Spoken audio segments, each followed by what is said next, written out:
les pyramides en Égypte, pyramide de Khéops, pyramide de Khafre, qui a construit ça, et comment, quand, et où était le jardin d'Éden, plus précisément.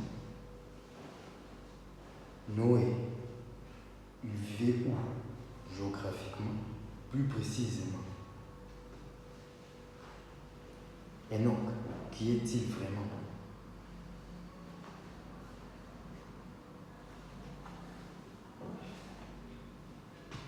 Messieurs et dames, The Shadow of God a le réel plaisir de partager avec vous de la connaissance réelle en fait, et qui n'est pas prise ni de la, comment dirais-je, de la théologie, ni des mains d'hommes, mais du Dieu Tout-Puissant, et voilà un peu. Sans plus tarder,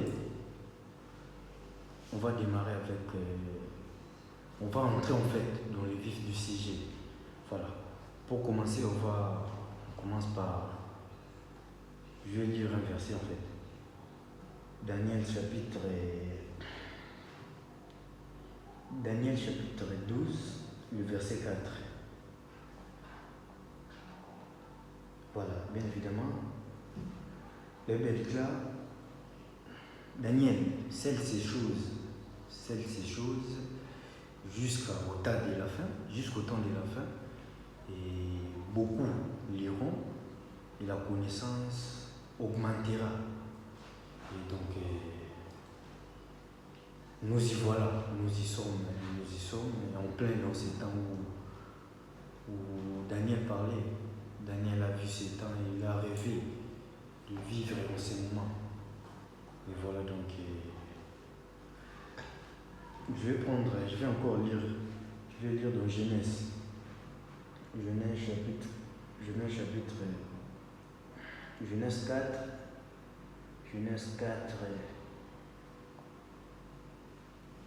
4, 16. Genèse 4, 16, la Bible déclare: Plus Caïn s'éloigna de la face de l'Éternel et habita dans la terre de Nod à l'orient d'Éden. Et les Écritures et Hébreux disent à l'orient ou à l'est, donc comme ça, à l'est de l'Éden ou à l'orient. Et c'est un peu ambigu, ça parle donc à l'est, à l'orient. Voilà. Et bien évidemment, Caïn, lorsqu'on voit pays des Nod, en fait, pays des Nod veut dire en quelque sorte va-et-vient ou aller-retour, des choses comme ça. Ce qui nous pousse à dire que ce n'est pas un endroit géographique. Vous voyez, ce n'est pas un endroit géographique. Et ça exprime en quelque sorte l'errance de Caïn en quelque sorte. Et comme on le voit là, Caïn et Abel étaient des jumeaux en fait, des faux jumeaux. Pourquoi je dis faux jumeaux? C'est parce que en fait Caïn n'est pas le fils d'Adam. Le fils d'Adam, c'est Abel. Bon, je vais un peu récapituler. Et Dieu a mis Adam et Ève dans les jardins. Dans les jardins d'Éden, il a mis Adam et Ève.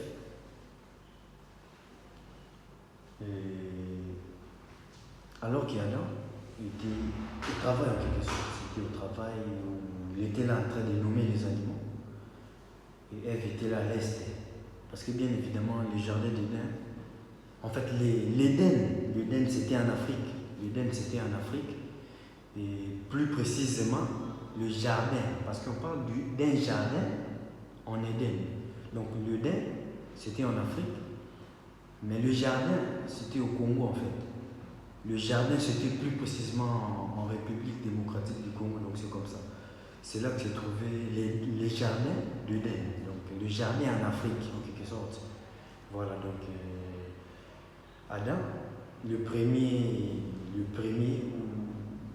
le premier être a vécu en Afrique, plus précisément en RDC. Donc c'est ça, en RDC. Et si à ce jour on allait l'appeler Congolais dans quelque sorte. Voilà.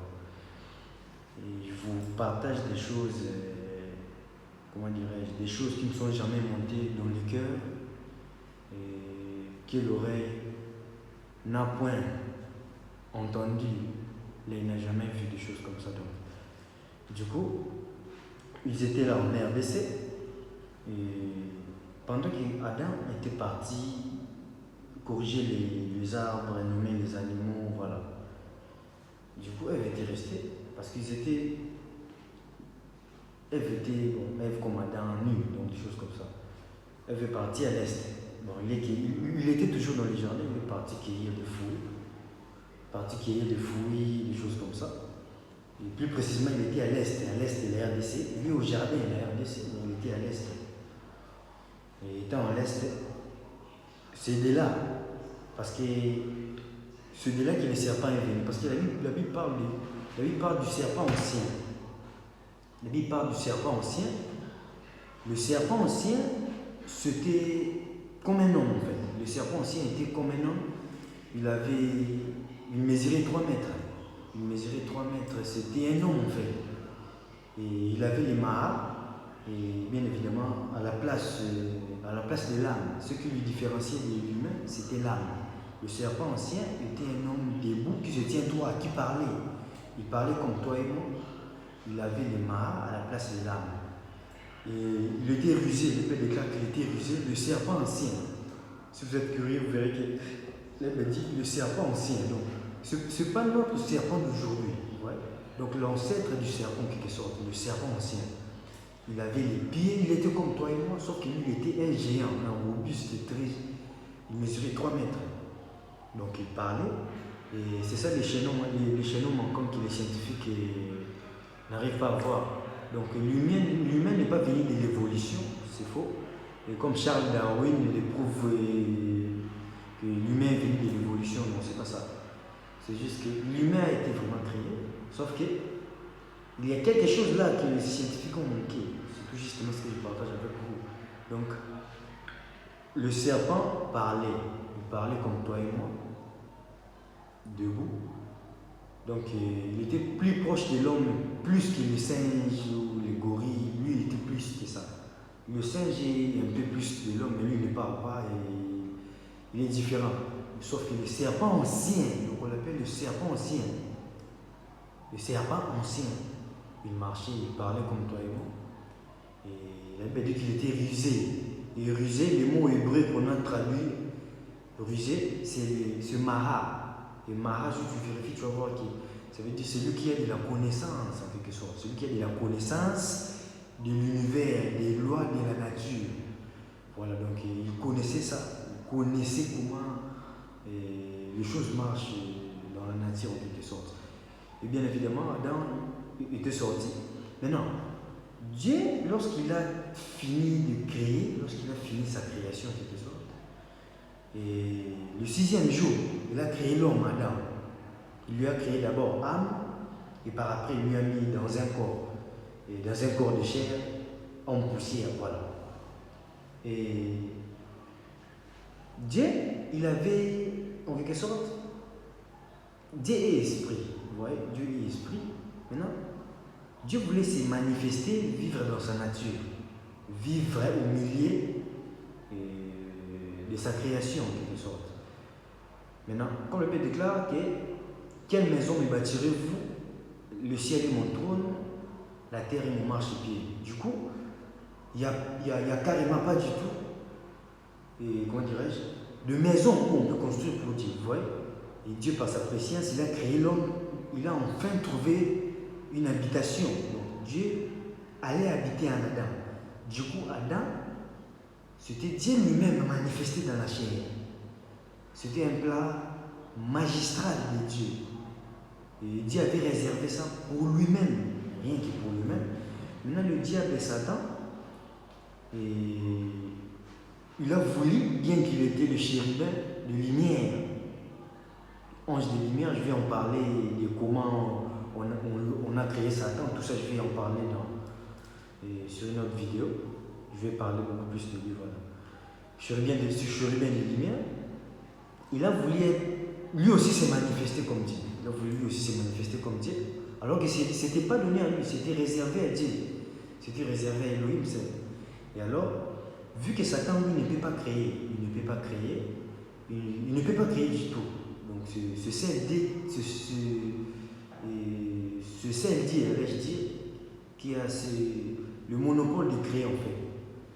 Et du coup, Satan sait pervertir. Voilà, comme ça, Dieu a créé Adam, et par après, Dieu a créé Ève ou a tiré Ève d'Adam, comme la Bible le déclare. Maintenant, Satan voulait aussi s'inculquer en quelque sorte. Il voulait aussi laisser sa progéniture dans l'humanité.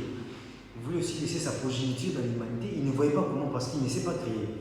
Du coup, il a eu une idée là démoniaque. Il est descendu pour s'incarner dans les serpents. Il s'est incarné magistralement dans les serpents anciens. Et vu que les serpents parlaient, donc il s'est incarné dans les serpents. Et pendant que Ève était à l'est, en train de cueillir ses fruits, des choses comme ça, il est venu. Et là, c'est lui Ève, parce que c'est lui veut dire souiller. En quelque sorte, il a couché avec Ève. Il a déviergé Ève à 13h. C'était à 13h à l'est du Congo, à l'est de la RDC. Donc il a déviergé Ève et Ève est tombée enceinte en quelque sorte. La femme d'Adam. Avant qu'il puisse connaître Adam, lui a précédé Adam. Il a précédé Adam en quelque sorte. Et c'était à l'est. Raison pour laquelle vous voyez que, bon, entre parenthèses, et c'est à l'est du Congo, c'est à l'est c'est à l'est bien évidemment de la RDC qu'il y a des volcans. Si vous constatez, vous verrez qu'il y a des volcans à l'est de la RDC. Et volcan, ça vient d'un mot romain. Ça vient du mot romain qui veut dire, d'un dieu romain, Vulcain. Le dieu romain là s'appelle Vulcain, le dieu du feu et de la forge. Et bien évidemment, vous voyez qu'il y a Caïn dans son nom, Vulcain. En quelque sorte, je vais juste vous montrer en fait une relation là. Et si vous constatez, vous verrez que Caïn, la progéniture de Caïn, c'était des forgerons. Les forgerons travaillent bien évidemment avec le feu. Ils travaillent avec le feu. Raison pour laquelle il y a des volcans à l'est de la RDC. Donc c'est là que Caïn a été conçu. C'est là qu'Ève s'est prostituée. Donc c'était là-bas. Et puis quand il est rentré, à 17h, Adam est rentré. Et bien évidemment, Adam et Ève vivaient en RDC, mais ils fréquentaient beaucoup plus le Congo central, en quelque sorte. Au Congo central. Et en fait, je vais vous donner des précisions. Je suis venu pour des précisions. On doit être très précis. Et donc, c'est très important. Voilà. Donc, Adam et Ève vivaient beaucoup plus au Congo central. Vous voyez qu'il y a beaucoup de palmiers. Car Dieu descendait souvent aux palmiers. C'est là qu'il racontait Adam. Et raison pour laquelle vous allez voir que, et après que la chute est venue, vous verrez que c'est celui-là qui est venu. Et un prophète noir, Simon Kimbangu est venu du Congo central. Tout simplement, c'est parce que cette onction-là est restée là-bas, au Congo central. C'est ce qui a rempli par la suite ce prophète-là, Simon Kimbangu, entre parenthèses. Donc c'est ça. C'était l'onction, c'était parce que lorsqu'Adam s'est prostitué avec, Ève s'est prostituée avec Caïn, à l'est, il est parti maintenant au Congo central, là où ils avaient l'habitude de vivre. Et quand Adam est revenu de son travail, il a montré aussi le fruit à Adam. Et là, c'est lui Adam qui est sorti. Parce qu'Adam n'était pas tombé, c'était Ève qui est tombée. La Bible déclare. Et l'homme ne peut rien faire sans que la femme puisse commencer premièrement. Donc c'est comme ça. Et c'est pas Adam qui est tombé, c'est Ève. Raison pour laquelle l'Éternel interdit à la femme de prêcher. Et donc prenez ça comme vous voulez. Moi, je vous dis la vérité. Donc. Et puis j'en passe. Donc voilà. Et Adam a connu aussi Ève, sa femme, maintenant au Congo central. Ce qui a fait qu'Ève est tombée enceinte des jumeaux, mais des faux jumeaux. C'est prouvé même par la science que une grossesse des jumeaux peut entrer aussi à l'intervalle du temps. À 13h, la grossesse de Caïn est entrée. Et à 17h, c'était la grossesse d'Abel. C'était des jumeaux, mais des faux jumeaux. Dans la biologie, on appelle ça des jumeaux dizygotes ou faux jumeaux. Donc des jumeaux qui proviennent de deux spermes différents. Parce que les vrais jumeaux proviennent d'un seul sperme. D'un seul sperme. Et ce qui se passe, c'est que le sperme va se séparer, va se diviser en deux morceaux. C'est ce qui produit des jumeaux identiques, même visage. Et voilà, des jumeaux, des vrais jumeaux. Il y a aussi des faux jumeaux qui proviennent de deux spermes différents. Ça peut être d'un seul homme. Et puis il couche avec sa femme. Bon, je dois être clair, vous voyez, je dois être clair et avec vous en fait. Je dois être clair. Et donc c'est ça. Et vérifiez, vous allez voir, je ne vais pas entrer là-dedans. Je ne suis pas venu enseigner la biologie ici, donc c'était entre parenthèses, voilà. Et elle est tombée enceinte. Bien sûr que le serpent était la bête, ce n'était pas un humain, c'était un animal, une bête. Donc elle est tombée enceinte de la bête qui est du diable, parce que le diable avait incarné la bête, et d'Adam, qui est le fils de Dieu. Vous voyez, raison pour laquelle ça a produit deux humains différents, totalement différents. Et vous avez vu, et plus tard, Dieu les a chassés d'Éden. Il les a chassés de l'Éden. Et ils sont partis, ils sont sortis. Caïn, bien évidemment, il est né. Adam et Ève, ils étaient partis vers Jérusalem, parce qu'Adam est mort à Jérusalem. Pour votre information, Adam est mort à Jérusalem. Le tombeau d'Adam se trouve très précisément là où on a crucifié Jésus, vous voyez. Donc, là où on a crucifié Jésus, sous terre, c'est là que se trouve le tombeau d'Adam. C'est là qu'Adam a été enterré. Et donc, maintenant, qu'est-ce qui s'est passé? Adam et Ève, et comment dirais-je, Caïn et Abel sont partis adorer, parce que Abel était un adorateur.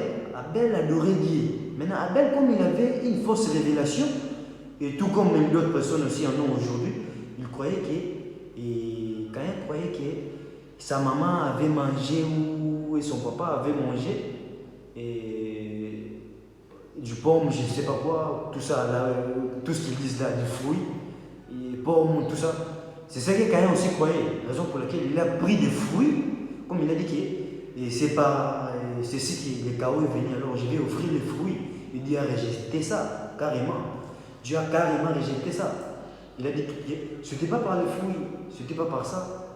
Mais Abel a été révélé divinement. Il a été révélé, il a compris que c'était les sangs qui étaient sortis. Je crois que vous comprenez déjà de quel sang je parle en fait. C'était les sangs qui étaient sortis. Il a compris et puis il a pris un agneau, il a égorgé l'agneau, il a sacrifié l'agneau. Et Dieu a grillé son sacrifice. Et Abel étant fils du diable, c'est là que le diable là maintenant, c'est là que le diable là maintenant envahit totalement. De la même manière que Judas était avec Jésus, il prêchait, Judas prêchait aussi. Mais ces jours-là, Jésus a dit, l'un d'entre vous va me trahir. Ils ont dit, qui va te trahir? Il a dit, c'est lui qui va mettre sa main au même moment que moi dans l'assiette, parce qu'ils étaient en train de manger. Il dit, c'est lui qui va mettre sa main au même moment que moi dans l'assiette, c'est cette personne-là qui va me trahir. Maintenant, bon, en quelque sorte, William Branham dit, parce que bien sûr que moi je suis disciple de William Branham, et j'avais oublié de vous les préciser en fait, je crois que vous l'avez remarqué. Et donc c'est mon grand maître en fait, c'est lui, les géants, un homme mystique, bon, on en parlera encore beaucoup plus tard. Et bien évidemment, William Branham dit que Judas a été distrait, pendant que les autres ont entendu que c'est lui qui va mettre la main, au même moment que moi, c'est lui qui va mettre, et lui il était distrait. Maintenant, tous les disciples étaient vigilants. Lorsque le Seigneur met sa main, Pierre voulait mettre sa main. Lorsque le Seigneur a mis, Pierre a retiré sa main. Jacques voulait mettre sa main. Le Seigneur a mis, Jacques a retiré. Pierre a mis encore, le Seigneur aussi a mis. Le Seigneur, donc c'était comme ça. Et puis quand Judas a voulu mettre, le Seigneur aussi a mis. Tout le monde a commencé à regarder. Judas, et puis Judas s'est levé. Il a dit, il y a quoi? Et puis l'Éternel lui a dit, bien évidemment l'Éternel, je fais allusion au Christ, le Seigneur Jésus-Christ, lui a dit, Judas a dit quoi? Pourquoi vous me regardez comme ça? Qu'est-ce que tu veux dire par là? Qu'est-ce que tu veux dire par là, je sais? Tu veux dire que c'est moi qui va te trahir? C'est ce que tu veux dire? Il lui a dit, va et fais ce que tu es censé faire. Va. Et dès ce moment-là, Judas a été rempli de démons. Il est parti vendre Jésus. Cette même chose s'est répétée avec. Et c'est ce qui s'était passé en quelque sorte avec Caïn et Abel. Lorsqu'on a rejeté le sacrifice de Caïn, le diable lui a envahi. Et puis Caïn a dit à Abel, Abel, viens un peu, tu vas m'accompagner ici en Syrie. Ils étaient proches de là, ils sont partis en Syrie. Et lorsqu'ils sont arrivés là-bas, sur le chemin de Damas, le chemin de Damas, bien évidemment, là où l'apôtre Paul a Saul de Tarse, il est devenu Paul par la suite, il a croisé la colonne de feu sur le chemin de Damas. Sur le chemin de Damas. Et c'est tout justement là que Caïn a tué Abel. Donc je suis venu pour la précision en fait. Je suis venu pour la précision, des lieux géographiques en quelque sorte. Donc il a tué Abel sur le chemin de Damas. Et quand il a tué Abel, je vais lire ça. Je vais lire. Quand il a tué Abel, Dieu lui a dit, Caïn, où est ton frère? Il a répondu comme tous les autres voyous. Il a dit, est-ce que moi je suis le gardien de mon frère? Je ne sais pas. Je ne sais pas où il est parti, moi. Je ne sais pas du tout, moi. Tu vois? C'est comme ça. Et puis Dieu lui a dit, qu'est-ce que tu as fait, Caïn? Bon, vous savez la suite, allez lire ça dans Genèse. Genèse, vous allez trouver cette histoire. Voilà. Et Dieu lui a chassé, lui a maudit. Lui a maudit. Tout ce que tu vas s'aimer, ça ne va pas. La terre ne va pas te donner du fruit, tout ça. Il lui a maudit. C'est ça même qui a poussé à Caïn de commencer à devenir forgeron. Parce qu'il savait que si il commence à s'aimer, ça ne va pas marcher. Ça ne va pas marcher. Ça ne va pas marcher du tout. Voilà. Et donc, Dieu lui a dit, il lui a chassé. Il est parti. Dieu lui a dit, il est parti à l'Orient. Il est parti au pays des Nodes. Il est parti au pays des Nodes à l'Orient. Or, Node veut dire va-et-vient, aller-retour. Donc, symbole de l'errance. Donc, il est parti, et c'est qu'on dit bien évidemment, et en lingala, il dit tambola, tambola. Vous voyez un peu ce qu'il veut dire. Voilà. C'est comme ça que les Quinois disent en fait. Voilà. Donc, il est parti comme ça. Il est parti comme ça, l'errance. Et bien évidemment, au pays des Nodes. Les Nodes veut dire errance à l'Orient. Il est parti à l'Orient. Bien évidemment, il était parti plus précisément en Égypte. Et donc, il est parti en Égypte. Arrivé en Égypte, c'est là parce que Adam et Ève avaient plus de 70 enfants. Filles et garçons. Filles et garçons. Et retenez ça. Je sais que vous n'allez pas trouver ça, mais ce sont des révélations. Il faut croire ça comme ça. Donc, voilà. Et Caïn, il a pris sa propre sœur. Il a pris sa propre sœur parce que, bien évidemment, comment dirais-je, tout le monde devrait provenir d'Adam et Ève. Voilà. Il a pris sa sœur, il est parti avec. Il a connu sa femme, en quelque sorte, il lui a connu. Ils ont eu Enoch. Vous voyez, ils ont eu Enoch en Égypte. C'était en Égypte. Et Caïn, il a construit une ville. Là-bas, c'était en Égypte.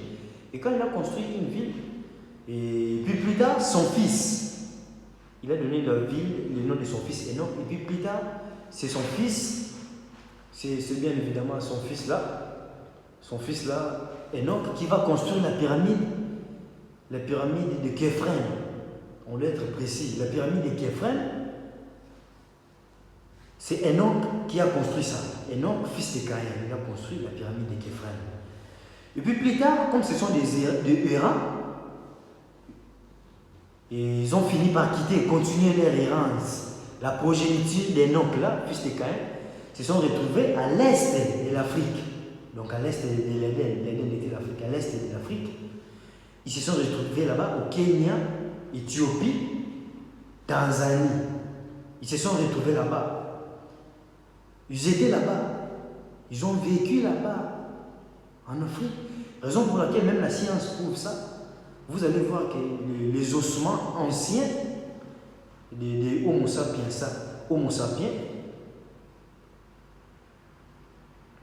été retrouvés, bien évidemment, été retrouvés en Tanzanie, en Éthiopie, et voilà, en Tanzanie, en Éthiopie. C'était retrouvé là-bas, en Tanzanie, en Éthiopie. Au Kenya, vérifiez, vous allez voir. Parce qu'ils ont vécu là-bas. Et par la suite, la progéniture toujours des Caïns, il y a eu les mecs. Le mec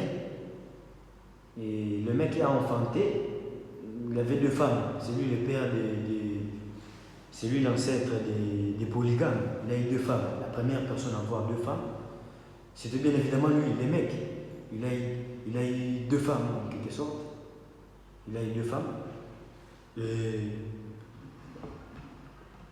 Et par la suite, la progéniture de les mecs, c'était eux, les savants, les intelligents, ils sont partis à Atlantide. Il y avait un continent ancien et qui a été détruit. Et je vais parler de ça. Ça s'appelait Atlantide. Parce que le monde d'aujourd'hui est bâti sur le vestige d'une civilisation qui a été anéantie dans le passé. C'était l'Atlantide. C'était un continent à part entière. Et donc la progéniture, les mecs et lui-même, ils sont partis à Atlantide. Atlantide, là-bas à l'océan Atlantique. Là-bas, ils sont partis là-bas. Et c'était des géants, parce que leur père, les serpents, étaient un géant. Caïn était un géant. Donc ce sont eux les géants. Ils ont vécu là-bas à Atlantide. Et maintenant, de l'autre côté, il y avait Seth. Il y a eu Seth qui a été conçu pour remplacer, bien évidemment, il y avait Seth qui était conçu.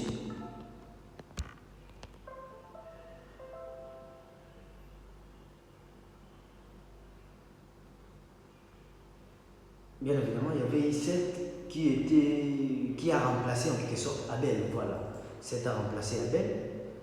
Et Seth, il a eu aussi des enfants. Il a eu Enoch. Et c'est à partir d'Enoch qu'on a commencé à invoquer le nom de l'Éternel, selon Genèse.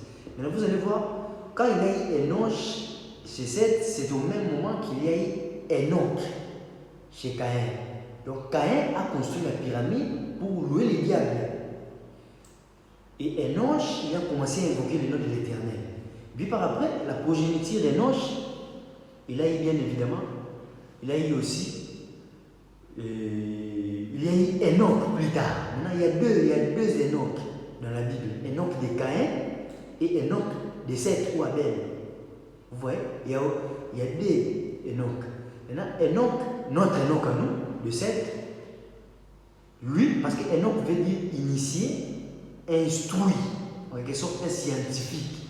Raison pour laquelle Enoch là avait construit cette pyramide là. Parce qu'il avait atteint l'électricité. Il avait l'électricité bien évidemment. Il avait ça. Il avait déjà l'écriture avant les déluges en Égypte. Tout a commencé là-bas. Vous voyez? Et puis notre Enoch à nous, lui aussi, d'une manière paradoxale, il va choisir de partir vivre en Égypte toujours. Vous voyez? C'était des Noirs. Enoch, le 7e, il est parti aussi vivre en Égypte. Maintenant, Enoch, notre Enoch à nous, le 7e, c'est lui qui a construit la plus grande des pyramides, la pyramide de Khéops. En vrai, c'est la pyramide d'Enoch. C'est la pyramide d'Enoch qu'il a construit, Khéops. Et bon, je vais vous parler comment il a construit ça. Et c'est pour cela que je suis ici.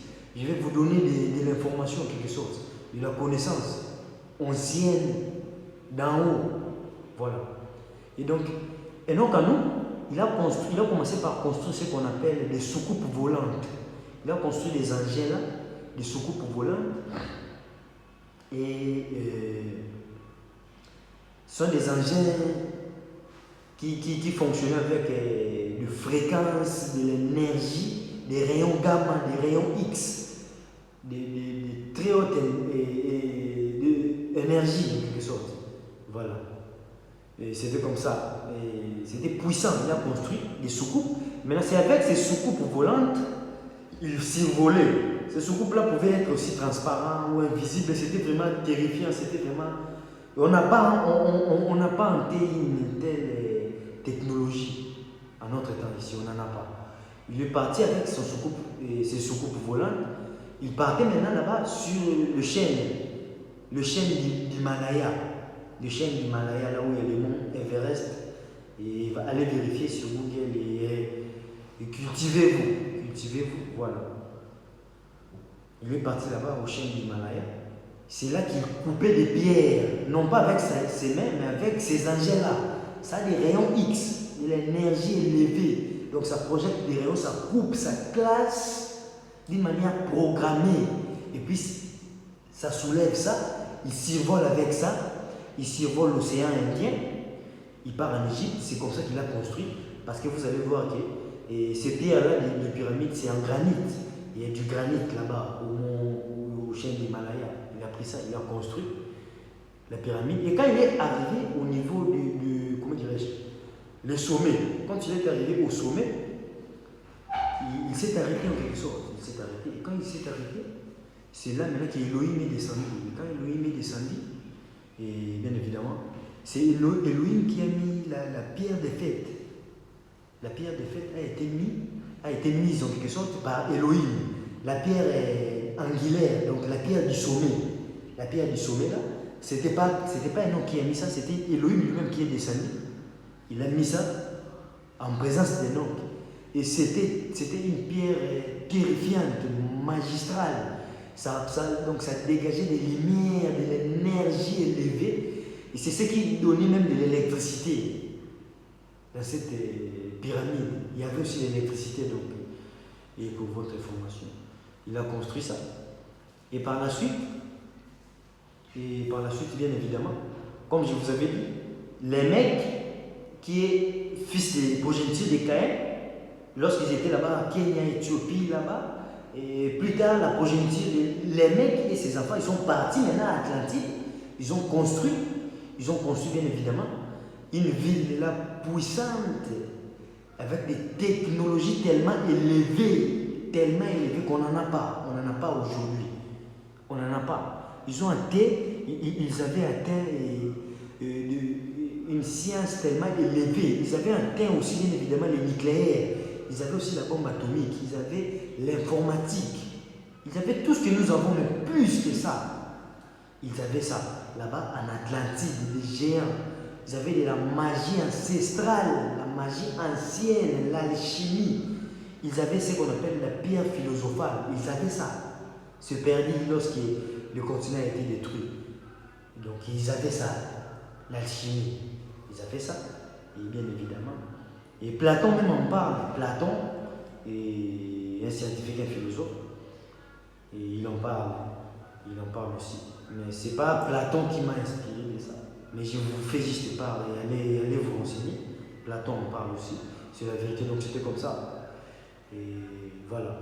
Maintenant, dans la progéniture des Seth, après Enoch, il y a aussi les mecs. Donc il y a deux Lémec. Un Lémec des progénitures de Caïn, autre Lémec des progénitures d'Abel. Maintenant, notre Lémec à nous, d'abord, Lémec progéniture de Caïn, il a mis ses enfants, et Tubal-Caïn, et Jubal, Jabal, et tout ça comme ça. Nama, sa fille, des choses comme ça, vérifiées, voilà. Ils sont partis là-bas, vivre en Atlantide. Et bien évidemment, ils étaient très intelligents. Ils avaient de très belles filles, parce que Nama d'abord veut dire jolie, belle, séduisante. Nama là de Genèse, lisez Genèse là, la sœur de Tubal-Caïn, Nama, ça veut dire comme ça, donc ils étaient jolis, c'était comme ça. Et maintenant, les mecs de Seth, progéniture de Seth, il a eu aussi, comment dirais-je, il a eu aussi des progénitures. Bien évidemment, on a eu Noé. Il y a eu Noé par la suite. Et Noé, il vivait en Afrique, un Africain. C'était un Africain, il était noir, il avait la peau noire. Enoch avait la peau noire, et tout ce que je viens de citer là avait la peau noire. Et c'est par la suite que la peau a commencé à changer de couleur selon là où chacun partait. Et à cause du climat. La peau changeait de couleur, donc c'était ça. Mais au début, tout a commencé en Afrique, en RDC. C'est là que ça a commencé, bien évidemment. Et donc, Noé lui vivait très exactement au Maroc. Au Maroc. Il n'y avait pas d'Arabes, comme vous voyez là, ils n'étaient pas là. Ils sont venus, donc ils n'étaient pas là. Ils n'étaient pas là. C'est notre continent, nous. Et nous sommes des Africains, et ce sont nos frères, voilà. Et donc, voilà. Et il n'y avait pas d'Arabes, il y avait Noé qui vivait là-bas, au Maroc. Il vivait là-bas. Et si vous constatez, vous allez voir que Maroc et donc, comment dirais-je, et donc voisin avec l'océan Atlantique, c'est voisin. Bien évidemment, c'est ce qui a fait que les géants étaient voisins bien sûr, vous voyez ce que je veux dire, ils étaient voisins de Noé. C'est ce qui a fait que lorsque les géants là-bas, les gens d'Atlantique, ils ont eu beaucoup de filles, de très jolies filles, parce qu'ils avaient bien évidemment tout ce que vous avez ici, beaucoup plus. Il y avait de lait de beauté, il y avait de la science, il y avait de la chirurgie, tout, il y en avait. Tout. Il n'y a rien de nouveau sous le soleil. Rien de nouveau, frère. Voilà, donc, ils avaient des jolies filles. Ce qui a fait que, comme ils étaient proches des Maroc, ceux d'Atlantide venaient. Parce qu'Atlantide occupait bien évidemment cet espace-là, là où vous voyez l'océan Atlantique. Il y avait un continent là qui a sombré sous l'océan. De tous ces côtés-là. Voilà, ça a sombré. Maintenant, avant de sombrer, ils venaient là-bas au Maroc. C'est ce qui a fait que la progéniture des Seth se sont mariés avec les filles de l'Atlantique, qui sont les filles des Caïns. C'est bien évidemment là où la Bible dit, le fils des liens vit que les filles des hommes étaient devenues belles. Maintenant, ce verset ne fait pas allusion aux anges, ou les anges des cieux, ou les anges ont vu que les femmes sont devenues. C'est faux. C'est une fausse doctrine. C'est une fausse doctrine, bien évidemment. Et donc, je ne suis pas là pour vous choquer, tous qui croyaient à ça. Et bien sûr que vous pouvez être sincère, et en prêchant cela, mais toutefois, et vous pouvez être sincèrement en erreur, voilà. Donc, c'est comme ça. Donc, c'était pas des anges, c'était le fils de Dieu, progéniture d'Abel ou de Seth, qui se sont mariés avec la progéniture de Caïn, qui n'est pas fils de Dieu, fils du diable. Et ils ont eu des géants. C'est comme ça parce que Caïn, un géant. Les serpents lui-même, un géant. C'est comme ça que ça s'est passé. Et par la suite, Noé a prêché pendant 120 ans. Il a prêché pendant 120 ans, répentez-vous. Répentez-vous. Mais par la suite, il y a eu 8 personnes qui étaient sauvées. 8. Qui sont entrées dans l'arche. Noé a construit l'arche. Et par la suite, Noé est entré dans l'arche. Et Dieu a fermé les 17 du deuxième mois. Le 17 du deuxième mois de l'an 600 ans, de l'an 600 ans de la vie de Noé, le 17, la pluie a commencé. Le 17 du deuxième mois, ça a commencé.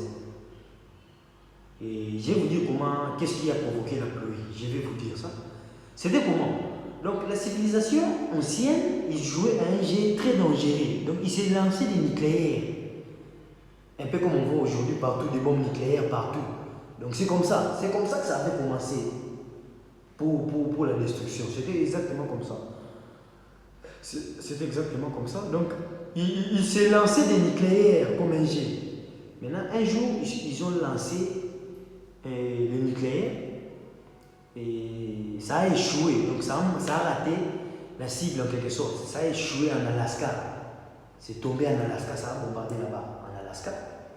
Et il y a eu tellement un choc, la Terre a eu un choc, la Terre a bougé. Donc en quelque sorte, la Terre a été bougée de son orbite. La Terre a penché. Et quand la Terre a penché, il y a eu le chaud qui est sorti de l'Est, le froid de l'Ouest, ça s'est mélangé dans l'espace, au stratosphère.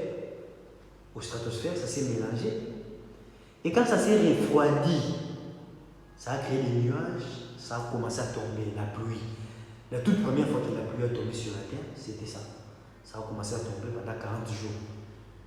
Et donc, ça a tombé pendant 40 jours. Et 40 jours, 40 nuits, voilà. Donc, il y a eu la pluie. Il y a eu la pluie. À cause de ce bombe nucléaire là, ils avaient l'informatique. Ils avaient ça. Et donc, ça a commencé comme ça, la pluie. Et après la pluie, le bateau de Noé s'est arrêté.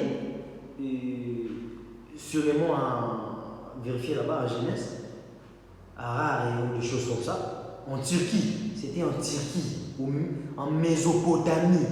En Mésopotamie. Donc c'est à partir de là qu'ils ont immigré en Europe. Vous voyez ça?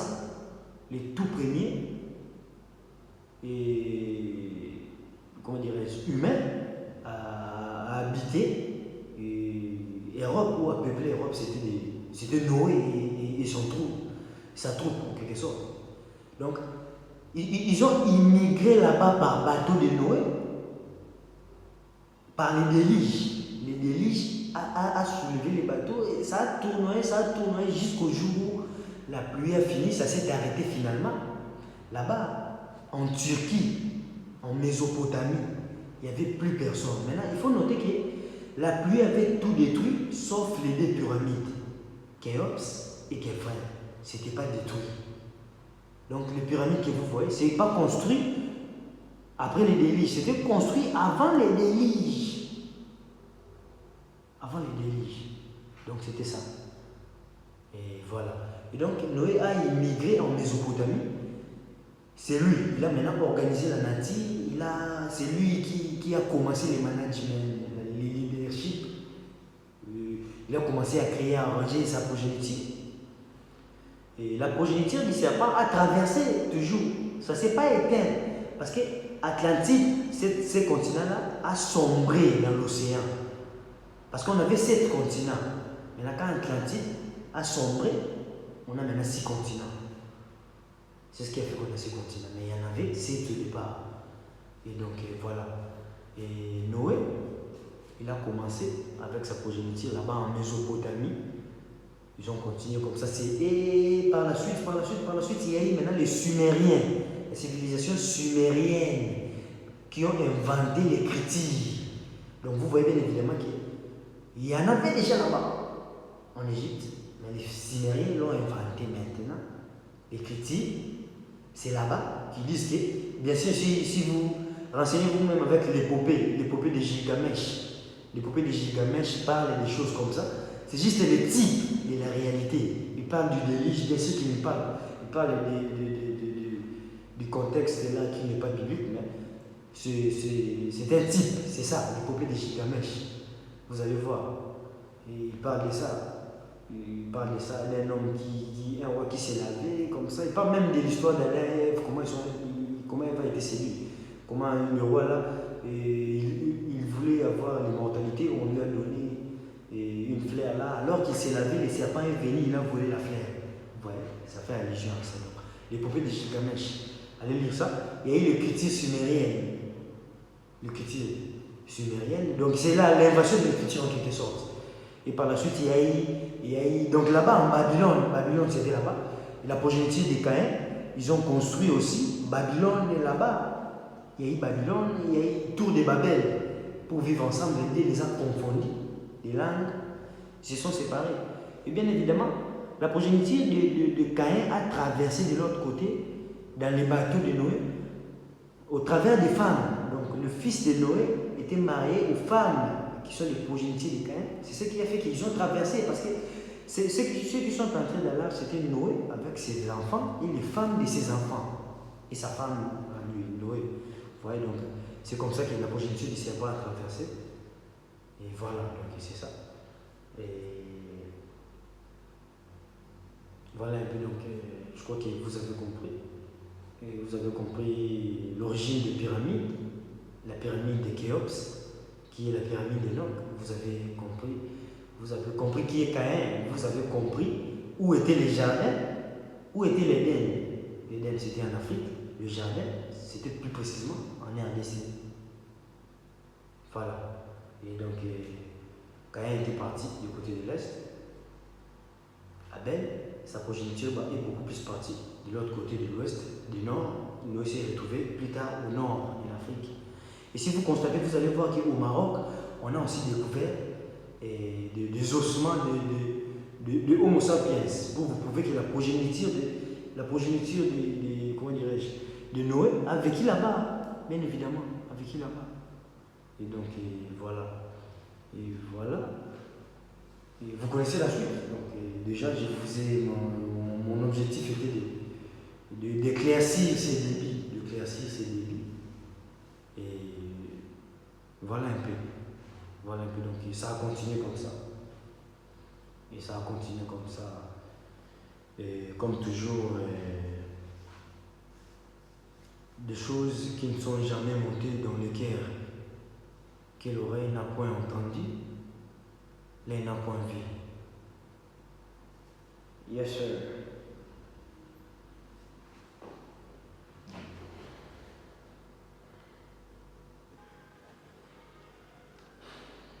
Oui, aussi, j'allais rajouter que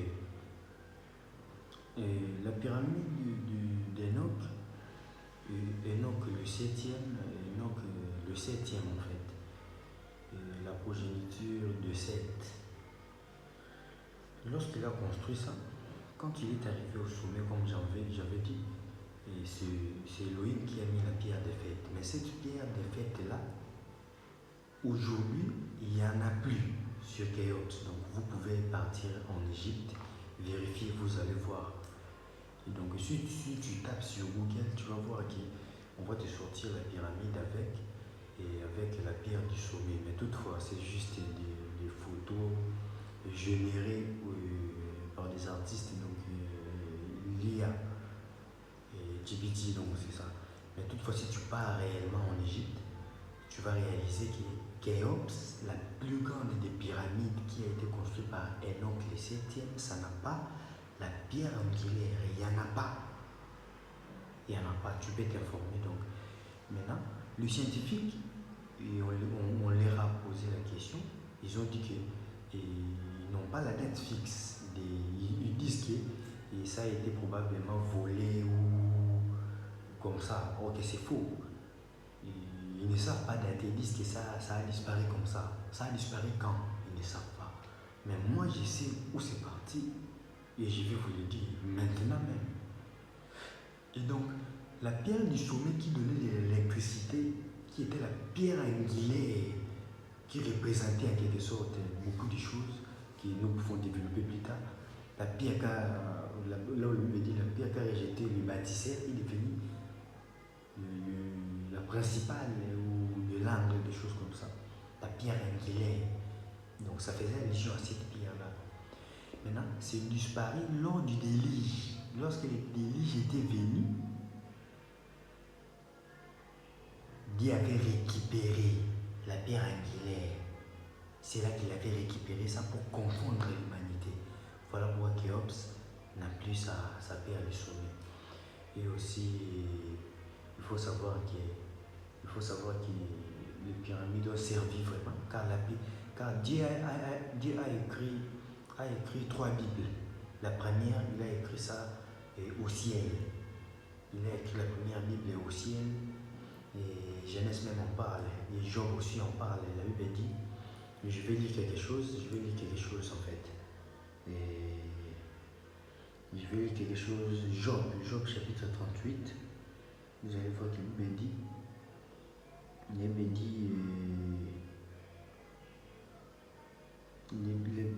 dit à Job.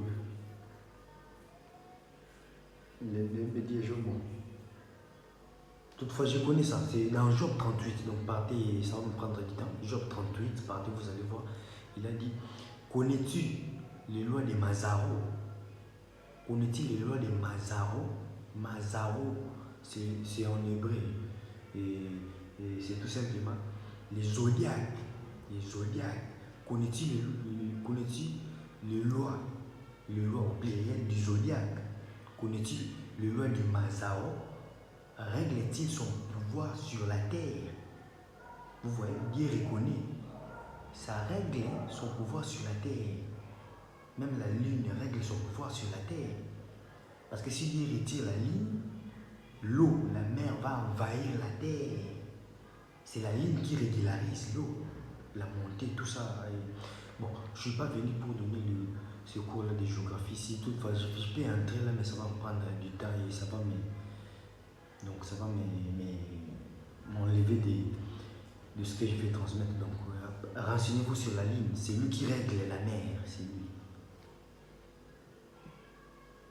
Et donc, vous allez voir que Dieu a créé sa première Bible au ciel, le Mazaro, sa deuxième Bible sur la pyramide. Et la troisième, c'est ce que nous avons, la Bible écrite sur papier. Voilà pourquoi vous allez voir que le Mazaro qui est le ciel, ça nous parle beaucoup, même dans des mythes, le mythe ancien que les anciens avaient. Ça parlait toujours de Jésus. C'était des cultes païens, du culte païen en quelque sorte. Mais ça parlait toujours de Dieu. Ça parlait toujours de Dieu, voilà. Comme par exemple, vous allez voir, dit, pas de Pléiade. Nous, tu le Pléiade. Oh, les Pléiades, c'est un amas d'étoiles. C'est un amas d'étoiles. Et c'est formé par 7 étoiles. 7 étoiles. Il y a Maya, il y en a beaucoup. Ils sont beaucoup là, 7 étoiles. C'est ce qui forment les Pléiades. Parce qu'il y a les Pléiades et les Iades. Les mythes disent que ce sont des sœurs parce qu'ils sont proches. Et tout cela sont dans la constellation, là au ciel, les étoiles du ciel, ils sont dans la constellation du taureau. Dans la constellation du taureau, c'est là qu'on trouve les Iades et les Pléiades. Ce sont des sœurs. En quelque sorte, ça typifie la Vierge folle et la Vierge sage. Vous voyez? Maintenant, constatez, les Pléiades, il y avait, parce qu'il y a aussi la constellation d'Orion. Il y a aussi la constellation d'Orion. Et la constellation d'Orion, qui est constituée par l'étoile la plus brillante, ce qu'on appelle Bételgeuse. Bételgeuse, bien sûr.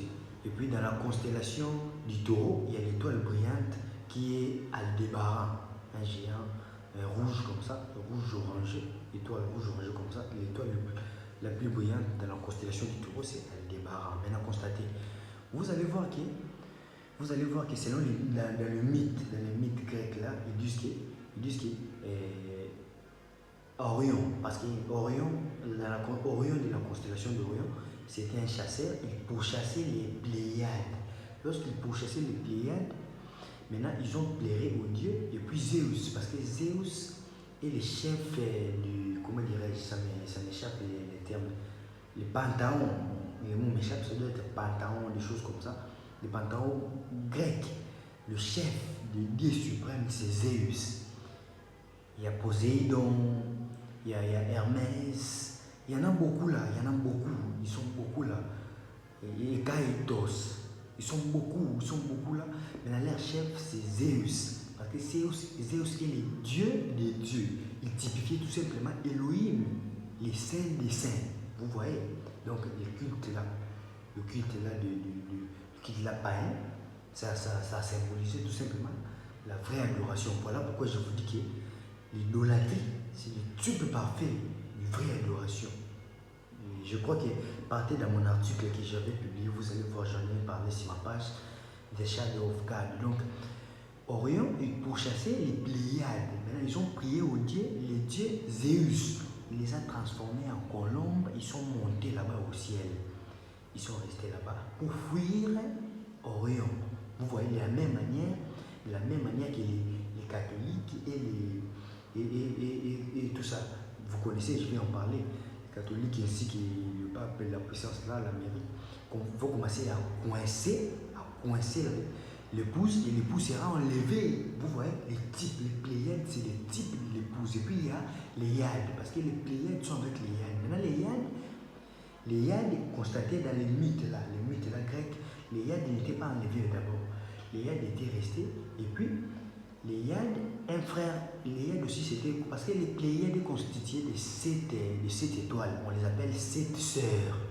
Vous voyez, sept sœurs. Donc, type de l'épouse. Maintenant, les Pléiades aussi, ce sont des sœurs. Maintenant, les Pléiades, ils n'étaient pas encore enlevés parce qu'ils plairaient. Ils étaient en train de plairer leur frère qui était mort. Ils plairaient tellement. Quelque chose, ils représentent la Vierge folle qui restait dans la tribulation en train de pleurer. Et puis à la fin du compte, Zéus a enlevé aussi Léade. Mais toutefois, Léade symbolise, on les appelle les Vierges pleureuses, selon le mythe là. Vous voyez, ça représente tout simplement la Vierge folle, les pentecôtistes en quelque sorte, qui ont refusé le message de lumière, qui ne seront pas enlevés, mais qui seront sauvés par la tribulation. Moi, je vais en parler peut-être plus tard. Ils seront sauvés, les vrais, par la tribulation. Ils seront sauvés par la tribulation. Donc, c'est ce que ça typifie. Vous voyez déjà. Et puis, si vous constatez dans la pyramide, lorsque c'est construit là, vous allez constater que l'entrée du pyramide de Khéops, l'entrée, ça correspond aux chercheurs.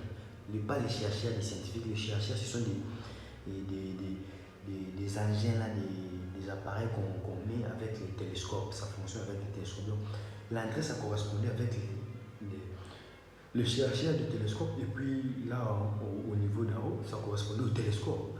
Bien évidemment, qu'Enoch lisait les étoiles. Quand je vous dis qu'Enoch, c'est un scientifique. Il lisait déjà les étoiles. Et si vous constatez, vous allez voir que dans la pyramide d'Enoch qui est Khéops, vous allez voir que le nord, la porte du pyramide regarde le nord. Vous constatez le nord. Et puis, vous allez constater que si vous placez les télescopes, vous allez voir que ça pointait, lorsqu'on a vu ça, lorsqu'il avait construit ça, ou maintenant là, ça pointait dans le passé, ça pointait dans la constellation du dragon. Dans la constellation du dragon, ça pointait dans la constellation du dragon. Or, la constellation du dragon est constituée de l'étoile principale qui est l'étoile Tsiba. Ça visait l'étoile Tsiba.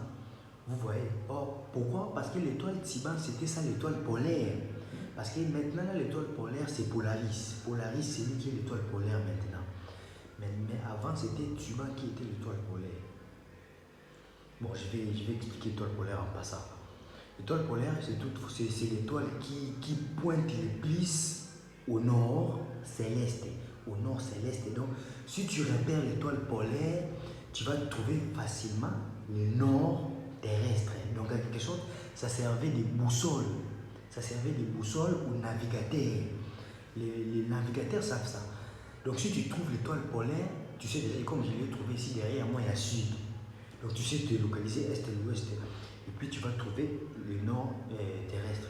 Donc maintenant, avant, parce que ça change, les étoiles polaires, ça change après 26 000 ans. Ça change. Maintenant, avant, c'était Tuban. Vous allez voir que la porte du pyramide, ou quelque chose ça pointait vers la constellation. Parce que Tuban, là, qui était l'étoile polaire, il est dans la constellation du dragon. Vous voyez, il est là-bas. C'est là-bas que ça pointe. Or, constatez, maintenant l'étoile polaire n'est plus dans la constellation du dragon. Maintenant l'étoile polaire est dans la constellation de la petite ours. La Bible même parle de ça dans Job. Lisez Job, vous allez voir, conduit-il la grande ours et la petite. Maintenant, grande ours et petite ours, ce sont des constellations aussi au ciel. Ce sont des constellations des étoiles au ciel. Parce que l'étoile polaire, aujourd'hui, qu'on appelle Polaris, parce que notre étoile polaire, c'est Polaris. Son nom, c'est Polaris. Il se trouve dans la constellation, dans la constellation de la petite ours. Pour trouver l'étoile polaire, quand tu es dans la constellation de la grande ours, il y a l'étoile, le nom m'échappe. Ça doit être DB et Merak. Voilà, DB et Merak, les deux principales étoiles du débit de la grande constellation, de la grande ours. Quand tu prends la distance qu'il y a entre les deux étoiles là, bon, je ne sais pas si je vais vous expliquer ça comment, mais je crois que je vais écrire ça sur l'article peut-être. Donc, quand tu as la distance des étoiles, là, tu calcules cette distance-là fois 5. Fois 5, 1, 2, 3, 4, 5, tu vas trouver l'étoile polaire, Polaris. C'est comme ça que tu vas trouver ça. Oui, donc, vous voyez, ce triangle-là d'été de l'hémisphère nord, et ça peut représenter, comme je viens de dire, là, la Chine, la Russie et la Corée du Nord. Toutefois aussi, ça peut représenter, ça représente aussi la Chine, la Russie et les États-Unis. Les États-Unis étant le vrai aigle. Parce que vous savez ça, l'emblème des États-Unis, c'est l'aigle. Bien évidemment, il peut représenter la constellation de l'aigle. Et puis, la cygne aussi, c'est toujours l'aigle. Ça peut représenter la Russie, parce que la Russie aussi, l'emblème du Russie aussi, c'est l'aigle. Et renseignez-vous, vous allez voir que la Russie a ce qu'on appelle l'aigle biphalé, l'aigle à deux faces. Il y a aussi l'ours qui représente la Russie, je vais encore en parler. Donc si on prend États-Unis, Chine et Russie, ça fait déjà 3. Vous voyez triangle d'été, vous voyez comment les Mazaros s'identifient sur la Terre. Je vais avancer maintenant, constater. Vous allez voir que l'étoile polaire avant, c'était dans la constellation. Avant, l'étoile polaire, c'était dans la constellation du dragon. Parce que l'étoile polaire change après 26 000 ans. C'était d'abord dans la constellation du dragon. Et par après, maintenant, on a l'étoile polaire qui est dans la constellation de la petite ours. Maintenant, constatez. Avant, l'étoile polaire était dans la constellation du dragon. Or, la Chine parmi les animaux mythiques qui représentent la Chine, il y a les dragons. Vous savez, les Chinois, ce sont des dragons.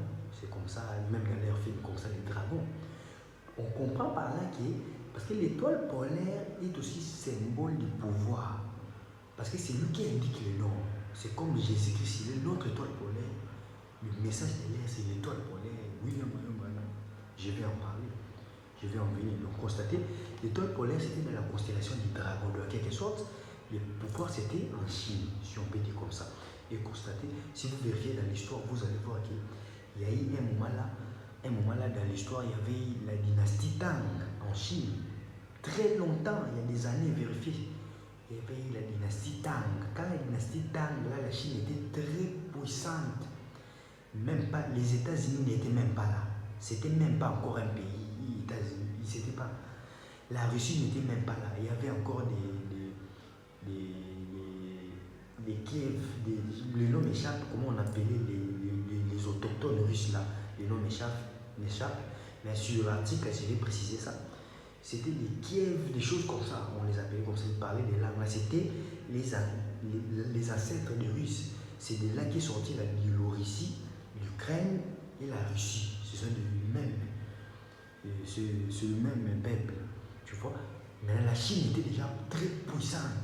La Corée du Nord n'était rien. La Chine était très puissante. Vous voyez, on comprend par là. Vous voyez comment les zodiaques s'identifient.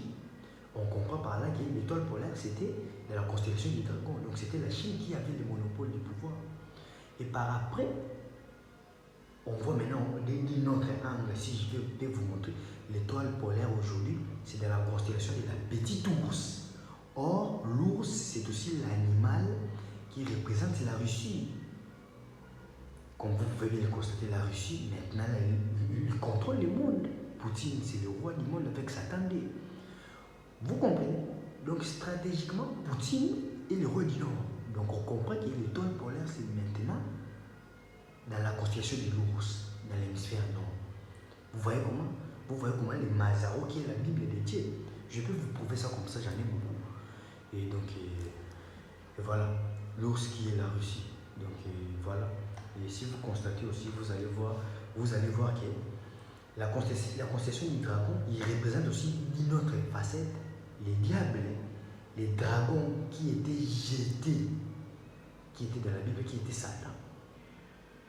Les Pléiades représentent le fils de Dieu. Vous voyez comment ça marche. Et donc, c'est comme ça que les étoiles, donc les Mazaros, les zodiaques, nous parlent. On a aussi les 12 constellations de l'écliptique. Dans les 12 constellations de l'écliptique, c'est là qu'on a la Vierge, Balance, Capricorne, Sagittaire, Poisson, Verseau, Taureau, Bélier, Gémeaux. Il y en a 12 dans l'écliptique. Dans l'écliptique, il y a 12 constellations. Mais en tout, il y a 88 constellations. Mais dans l'écliptique, plus précisément, il y a 12 constellations. Et voilà. Donc, maintenant, constatez, la constellation du dragon, comme c'est placé là au ciel, vous allez voir, il y a une constellation là qui est la figure d'un homme qui piétine les dragons au ciel. Vous voyez comment ça typifie comment la Bible avait dit que la sémence de la femme écrasera la tête du serpent. Vous voyez les dragons qui représentent les serpents, comment sa tête est écrasée dans les Mazaros. Observez les Mazaros, vous allez voir. Vous allez voir, les noms m'échappent. Les noms de la constellation qui l'écrase, ça m'échappe. Ça doit être Orion ou... ça m'échappe. Il a son pied sur la tête de la constellation, sur les dragons. Parce que ce que vous devez comprendre, c'est que quand on dit zodiaque, ça vient du zodiacos. Zodiacos, ça veut dire figure d'animaux. En quelque sorte, il y a des étoiles au ciel qui dessinent les formes des animaux. C'est comme ça qu'on a sorti aussi des mythes. Par exemple, quand on dit petit ours, pourquoi? Parce que la forme que ces étoiles ont formée, c'est comme une petite ours. Ou, je ne sais pas si c'est... voilà, donc, le genre m'échappe en fait. Je ne suis pas français, moi je ne suis pas français, donc voilà. Mais ça, c'est ce que je vous transmets, la connaissance, la parole, voilà. Donc, trouver les genres de l'ours, je ne sais pas, un ours, une ours, bon, vérifiez ça bien évidemment. Et puis on observe, donc, yeah, voilà, et on va continuer. Vous allez voir vous allez constater encore que les Pléiades, dans les mythes, ils étaient pourchassés par les chasseurs Orion. Maintenant, quand Orion pourchassait les Pléiades, les dieux les ont enlevés, ils les ont mis au ciel. Maintenant, il y avait un scorpion que les dieux ont envoyé. Les scorpions maintenant a piqué les chasseurs qui pourchassaient les Pléiades. Vous voyez comment ça typifie la Bible. Parce que quand le monde ou l'Église catholique, l'Union et le conseil écuménique, on va en parler peut-être plus tard, conseil écuménique, les églises vont se lier, ils vont commencer à pourchasser l'épouse parole, Dieu va la lever. Maintenant, quand il va la lever, celui qui pourchassait l'église, il sera bombardé par la Russie. Vous voyez comment ça typifie. Parce que ces chasseurs-là, quand ils chassaient les Pléiades sont enlevés, et puis un scorpion est venu, lui a piqué. Et puis, dans l'ancienne Égypte, scorpion, ça représentait aussi un messager. Si je peux changer les facettes, vous allez voir. Bon, et donc c'est comme ça que ça marche. Avec c'est ça. Et vous allez constater que Zéus, il est le type du Dieu tout-puissant. Parce que Zéus, bien évidemment, Zéus dans la mythologie grecque, Zéus c'est le dieu des éclairs et des tonnerres. Or, le vrai maître des éclairs et des tonnerres, c'est Jésus-Christ. Voilà pourquoi si vous lisez Apocalypse, vous allez entendre la voix des tonnerres. Et on a eu 7 tonnerres qui sont descendus dans cette heure du soir. Vous comprenez, le vrai Zéus, il est descendu aujourd'hui. Le véritable Zéus, le vrai maître des tonnerres. Parce que si vous constatez aussi dans la mythologie grecque, l'animal de Zéus, c'est l'aigle. Vous voyez comment ça cadre avec la parole. L'animal de Zéus, c'est l'aigle. Or, l'aigle, c'est un prophète puissant. Et Zéus, chez les Grecs, chez les Romains, on appelle Jupiter. Donc, ce que les Romains appellent Jupiter, c'est juste Zéus chez les Grecs. Donc, Zéus chez les Grecs, chez les Romains, on l'appelle Jupiter.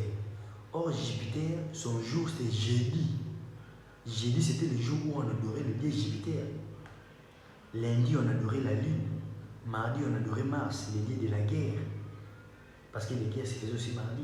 Mardi, on adorait Mars. Mercredi, c'était Mercure. Jeudi, c'était Jupiter. Vendredi, c'était Vénus. Samedi, c'était Saturne. Dimanche, c'était le dieu lune. Sunday, le dieu lune. C'était ça. Vous voyez le culte païen. Or, nous, le dimanche, on adore Jésus-Christ. Vous voyez comment et adorer les dieux type de Jésus-Christ, la véritable. Et si je vais dire le véritable, la lumière véritable. Vous voyez comment. Maintenant, constatez, les jours du Jupiter ou Zéus, c'est jeudi. Vous constatez, maintenant constatez, la nuée de gloire est descendue quel jour? C'est descendu le 28 février, c'était un jeudi.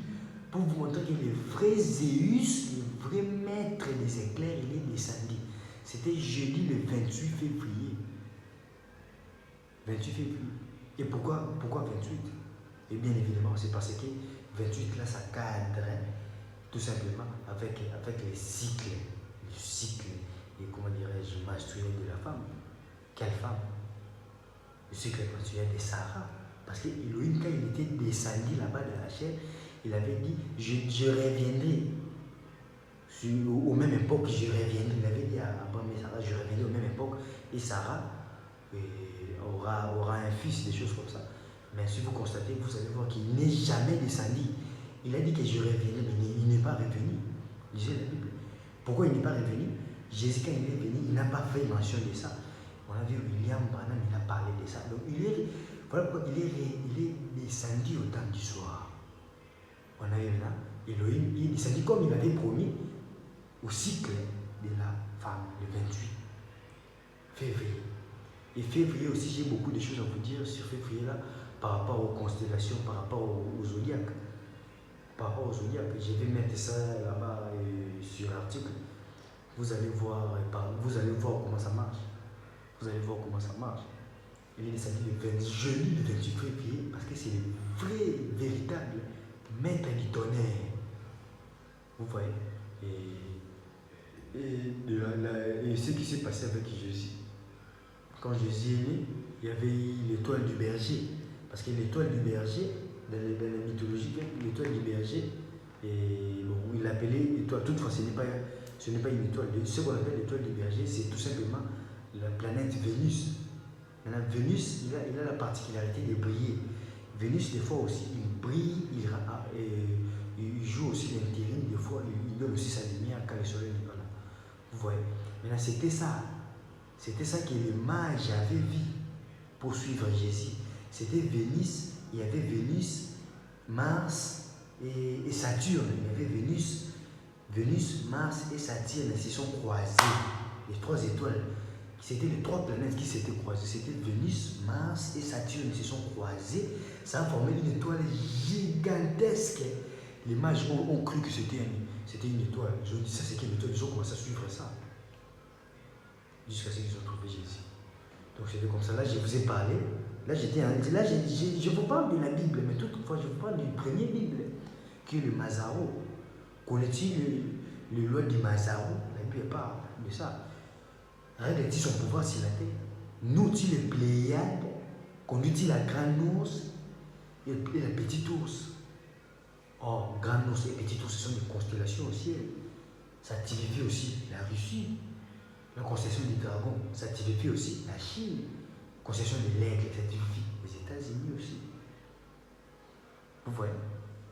Et donc, là, je vais vous parler de Mazaro. Mais ensuite, je descends sur la pyramide lui-même. Vous allez voir la pyramide cadre avec les Mazaro, avec les étoiles. Vous allez voir qu'il y a la pyramide. Il y avait la partie souterraine. Quand vous arrivez dans la pyramide, et à là où il s'endait, il y avait un arabe là, un caïf, le nom m'échappe. Le nom m'échappe, je vais mettre ça sur mon article, son nom m'échappe. C'est lui qui avait organisé ça, la première personne a envoyé les gens pour ouvrir la pyramide, ils ont ouvert, ils sont entrés. Le chemin pour entrer dans la pyramide, il fallait descendre. Vous voyez comment la pyramide typifie. Parce que la pyramide, c'est la deuxième Bible. Peut-être que vous ne comprenez pas, moi je vais vous éclairer là-dessus. Pour entrer dans la pyramide, les chemins pour entrer, il faut descendre. C'est ce qui prouve que le seul chemin de l'élévation, c'est l'humilité. Le plus grand parmi vous, c'est le plus petit. Vous voyez comment la pyramide est la Bible. Donc quand ils sont entrés, ils sont d'abord descendus en bas. Mais quand ils sont entrés là-bas, en bas, il y avait quelque chose en bas qui représente aussi le monde souterrain, la cinquième dimension, là où Lucifer règne avec ses démons. Parce que Lucifer est à la cinquième dimension, parce qu'il y a sept dimensions. Parce que nous sommes dans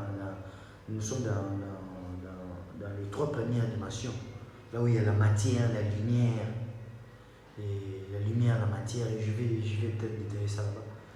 Et les trois premières dimensions, lumière, matière et l'autre là m'échappe.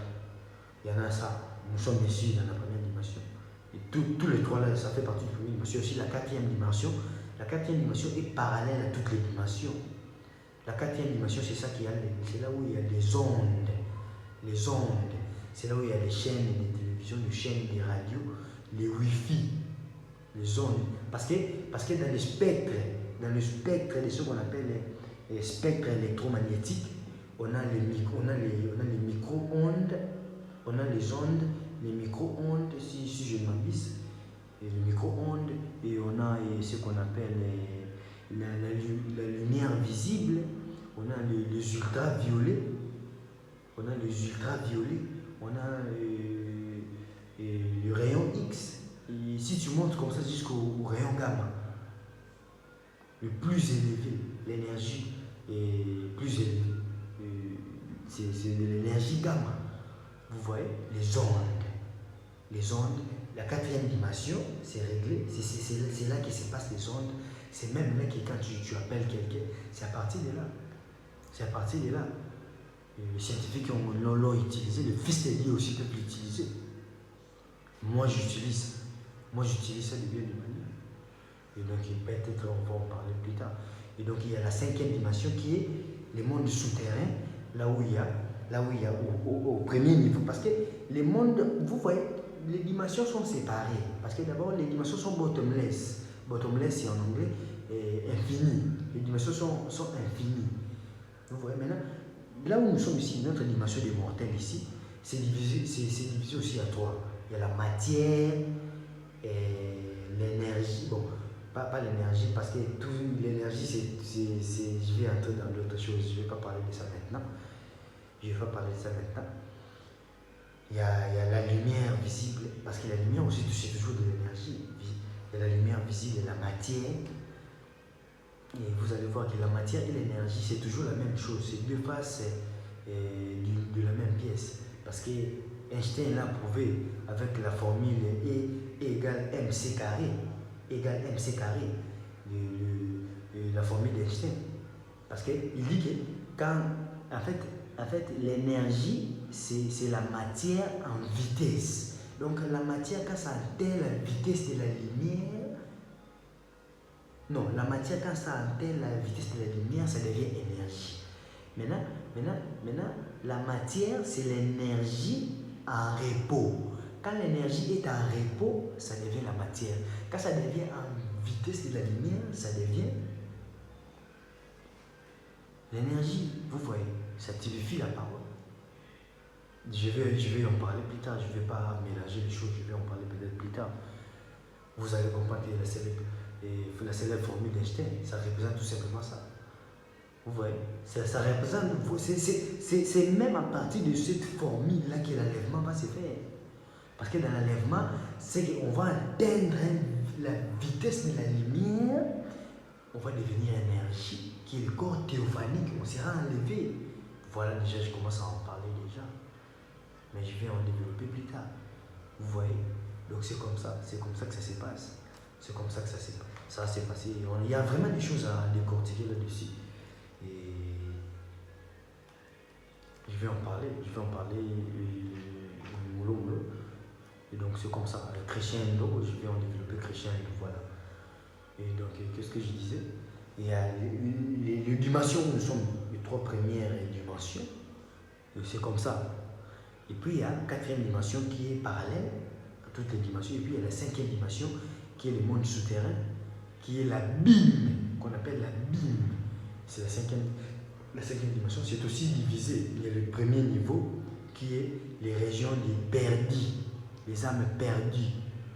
Les âmes qui n'ont pas voulu écouter la parole, ils sont morts dans les péchés, ils sont perdus. On te dit, écoute la parole de Dieu, tu t'entêtes, tu ne veux pas, carrément, tu refuses, carrément. Et bah, tu iras là-bas. Tu iras là-bas, frère. Les âmes perdues, et c'est ce qui produit même les fantômes. Oh, un fantôme est apparu quelque part. Il provient de là.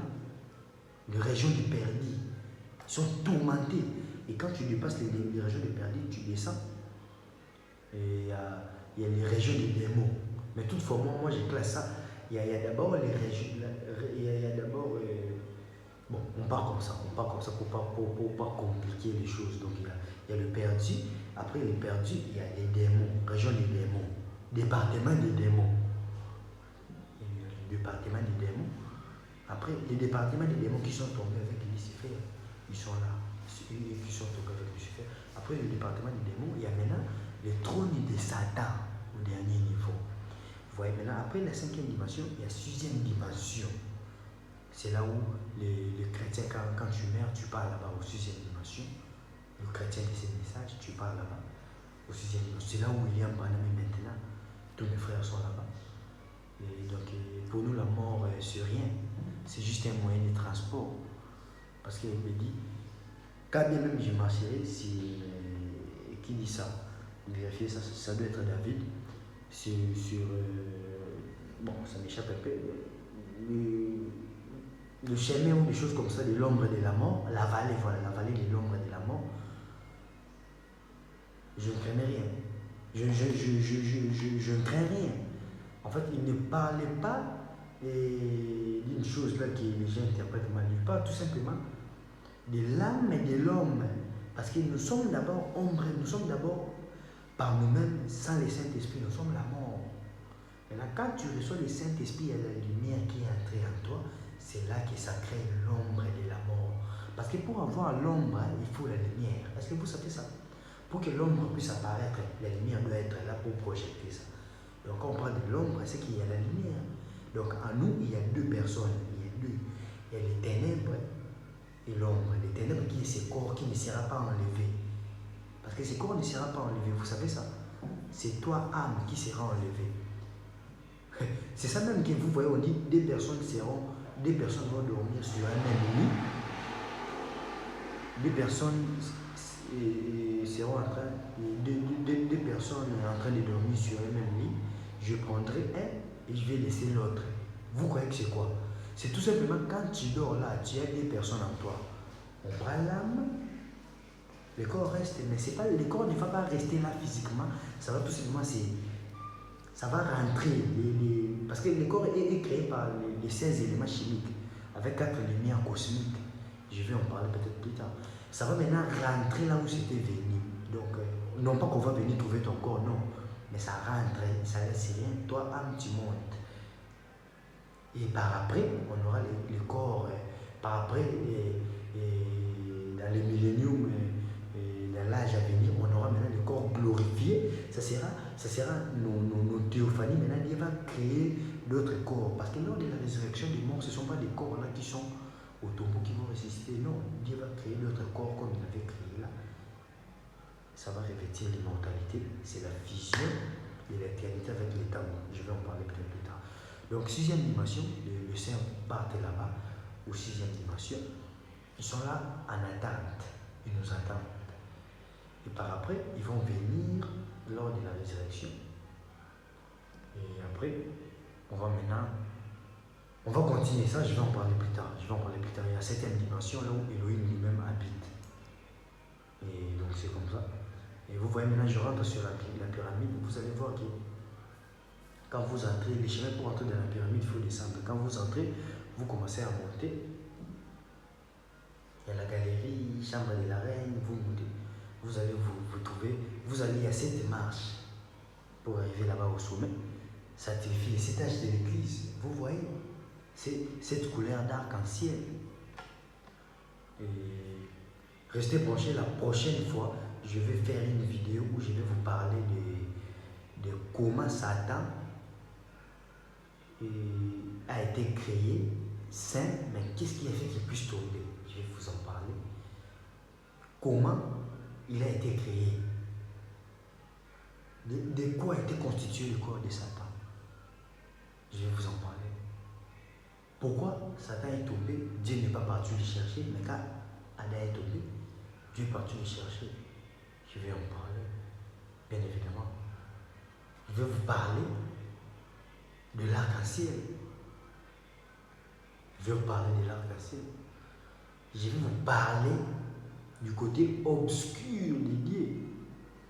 Je vais vous parler des shadows of God. Je vais vous en parler, bien évidemment. Donc quand vous entrez dans la pyramide, vous commencez à monter, vous allez voir qu'on peut laisser cette marche pour entrer maintenant dans la chambre du roi. Bon, je passe comme ça, donc entrer dans la chambre du roi, les tombeaux étaient vides. Les tombeaux étaient vides. On n'a rien trouvé. Ça typifiait la résurrection du Christ. On a vu la face du maître. Il s'est révélé au travers du zodiaque, il est descendu au travers de la pyramide. On a vu la face du maître. Et sur le mur, il y avait sur les plafonds là, de pyramide, l'une des pyramides, il y avait des dessins des étoiles. Vous voyez comment il savait ça. Il y avait les dessins des étoiles, les Mazarous, les zodiaques, l'outil des Pléiades. Connaît-il les lois du zodiaque? Vous voyez, il y avait des dessins des étoiles dans la pyramide. C'est la Bible de Dieu. Quand on dit que la Bible est la deuxième, et quand on dit que la pyramide c'est la deuxième Bible de Dieu, comme j'avais suivi un frère là, bon, je crois qu'il était sincère peut-être, sauf qu'il était sincèrement en erreur. Il disait que oui, on a dit que la pyramide c'est la Bible, il y a la Bible dans la pyramide. Nous sommes en train, on n'a pas trouvé une Bible, mais frère, bon, je ne vais pas te vexer, et toutefois, je vais bien me comporter, vu que je suis fils de Dieu. Toutefois, tu es en erreur, tu vois, tu es en erreur. Il ne parlait pas d'une Bible qu'on trouve là-bas. La pyramide elle-même est la Bible, ça typifie la Bible. Et même Charles Taz Roussel, c'est lui qui a fondé, pour votre information, c'est lui qui a fondé ce qu'on appelle aujourd'hui témoins de Jéhovah. C'est Charles Taz Roussel. C'était un homme que j'aime beaucoup. Je l'aime beaucoup, moi, ce type. C'était un fils de Dieu. Moi, je crois que c'était un fils de Dieu, je vous le dis. C'était juste pas le moment idéal où la vérité allait éclater. Parce que Charles Taz, il a dit que la pyramide, c'est la Bible en pierre. Vous voyez un fils de Dieu, il a reconnu ça, c'est la Bible en pierre. Il avait raison. Sauf qu'il a fait des calculs qui n'ont pas marché. C'était pas comme ça qu'il devait procéder. Il y avait un homme qui allait venir, William Branham, pour révéler ces choses. C'était pas encore le temps. Ouais, mais toutefois, c'était un fils de Dieu illuminé. Il voyait déjà loin. Il a parlé que la pyramide, c'est la Bible en pierre, Charles Taz. Il a dit ça. Il a donné des choses qu'il avait calculées, des choses, ceci va arriver. Quand ça ne s'est pas accompli, lorsqu'il est mort, ça ne s'est pas accompli plus tard, parce qu'il est mort dans un train. C'est juste une information. Il est mort dans un train, alors qu'il partait, des choses comme ça. Il est mort, paix à son âme. Je crois que s'il était à ce jour, il allait croire au message de William Branham. Et je le crois de tout mon cœur, voilà. Donc quand il est parti maintenant, les disciples de Charles Taz, il y avait celui qu'on appelle, celui qui a pris les relèves, Rutherford, celui qui a pris Joseph Rutherford, celui qui a pris les relèves de témoins de Jéhovah, celui qui avait pris les relèves lors de la mort de Charles Taz. Maintenant, lorsqu'ils ont constaté que les prophéties ne se sont pas accomplies, directement Joseph Rutherford, il a déclaré que la pyramide de recherche ou les concepts de pyramide que Charles Taz avait, disant que c'est la Bible en pierre, Rutherford, lorsqu'il est venu pour prendre le relève des témoins de Jéhovah, il a dit que ça venait du diable. Il a dit que cet enseignement-là de pyramide, la pyramide ne s'était pas construite pour Dieu, ça vient du diable. Vous voyez comment? Donc il est carrément en dehors. C'est lui qui est en erreur. C'est lui Rutherford qui est en erreur. C'est lui qui était dans la vérité. C'est Charles Taz. C'est ce qui a fait que les témoins de Jéhovah se sont aussi séparés. Il y en a d'autres qui n'étaient pas contents, ils sont partis. Ils sont restés avec l'alignement de Rutherford et de Charles Taze. Rutherford a nié ça, sauf qu'il a gardé d'autres choses, mais sur la pyramide, il a déclaré ouvertement que ça venait du diable. Ok, c'est faux, c'est lui qui est en erreur, ça venait de Dieu. Ça venait de Dieu. Si vous écoutez le témoin de Jéhovah, ça venait de Dieu. Revenez, reprenez ça, ce que Charles, votre père, avait dit. Charles Taze. Et si tu es témoin de Jéhovah que tu ne connais pas ça, c'est juste une information, mais je crois que tu connais ça vu que tu es témoin de Jéhovah. Voilà, God bless you. Et voilà, donc je disais que la pyramide, là au sommet, il y avait les dessins des étoiles au plafond. Sur le mur, il y avait des écritures en langue inconnue, hiéroglyphes, langue ancienne. Et vous voyez, il y avait hiéroglyphes de langue, un langage inconnu des prophéties. Et c'est dans ces langues, ok, écoutez-moi. Donc, dans ces écrits-là, cette langue-là inconnue qu'il y avait sur le mur là, dans la pyramide d'Égypte, c'est là que s'est caché les mystères de l'invocation et comment être exaucé. C'était caché dans les parler en langue. Et oui, je sais de quoi je vous parle. William Branham me dit que... Bon, je vais en revenir. Le mystère de l'invocation et comment être exaucé, c'était caché dans les écrits là en langue. Moi, je prends ça d'une manière spirituelle. Je vais vous parler du parler en langue, du prière en langue, dans le message de William Branham. Parce que moi-même qui vous parle là, et bon, et avec humilité bien sûr, et je sais donc là, je parle en langue. Je vais vous expliquer c'est quoi. C'est pas ce qu'on a, les pentecôtistes ont créé l'idée de parler en langue. Je vais vous expliquer, vous allez voir comment ils sont sincèrement en erreur. Je vais vous en parler. Comment ça fonctionne. Et je vais détailler, je vais vous expliquer aussi. Quand je vais faire la vidéo sur le parler en langue, je vais aussi évoquer ces points, le mystère de l'invocation et comment être exaucé. Je ne dis pas que pour être exaucé, il faut parler, il faut prier en langue, mais je vais vous dire ce que je vais dire. Je vais exactement dire ce que je vais dire, pas ce que toi tu penses que je vais dire. Et je vais m'expliquer quand je vais faire cette vidéo-là. Voilà. Et donc c'est comme ça. Et il y avait le mystère de l'invocation, le mystère de l'invocation, de l'incantation, des incantations. J'aime ces mots, incantation, invocation, et comment être exaucé. Il y en avait là. Il y avait aussi une prophétie sur le mur qui disait qu'un monarque viendra. Un monarque viendra pour faire entrer la tête du roi. Cette prophétie-là, ça parlait de William Branham, qui est venu de l'Est. Ça parlait que le monarque viendra de l'Est. William Branham est venu de l'Est. Il était à l'Est. Il est venu à l'Ouest. Il est venu de l'Est. Les 7 ans sont venus de là, de l'Orient. Vous voyez comment la pyramide cadre avec la parole. Il y a beaucoup de choses là que je peux vous parler sur la pyramide qui cadre avec la parole. Et vous allez voir que ça parle de la statue d'un homme parfait. La statue d'un homme parfait qui est équivalent de l'illumination. Ce que les occultistes, bon, pas seulement les occultistes, bon. Du coup, je vais dire occultistes. Ce que les occultistes appellent l'illumination, les Illuminati, les francs-maçons, qui sont les francs-maçons qui sont les petits-fils des catholiques, que vous connaissez. J'ai déjà expliqué ça. J'ai déjà démontré ça. Et si tu as manqué ça, tu as juste qu'à faire un tour sur ma chaîne YouTube, tu vas voir tout ça, comment je détaille ça. Et je vais publier un article là-dessus que je vais parler sur ça, je vais détailler sur ça. Le franc-maçon, les Illuminati, qu'est-ce qu'ils font? Ils font peur aux autres pour ne pas... Bon, ça je réserve ça pour plus tard. Mais toutefois, je ne vous dis pas d'aller trucs là. Et c'est le seul chemin véritable, c'est Jésus-Christ. Sauf que je sais que je vais dire qu'il n'y a que deux chemins, le bien ou le mal, Satan ou Dieu. C'est soit tu es carrément chez Dieu, soit tu es carrément chez Satan.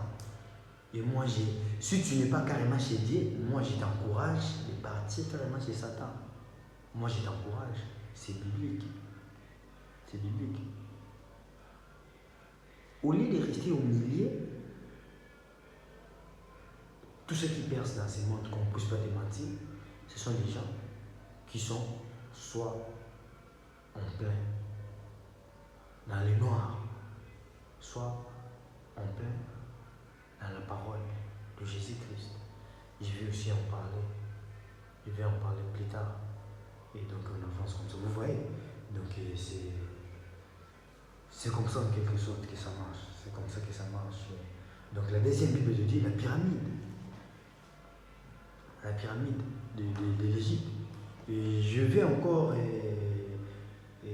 extrapoler là-dessus sur la pyramide et le Mazaro aussi.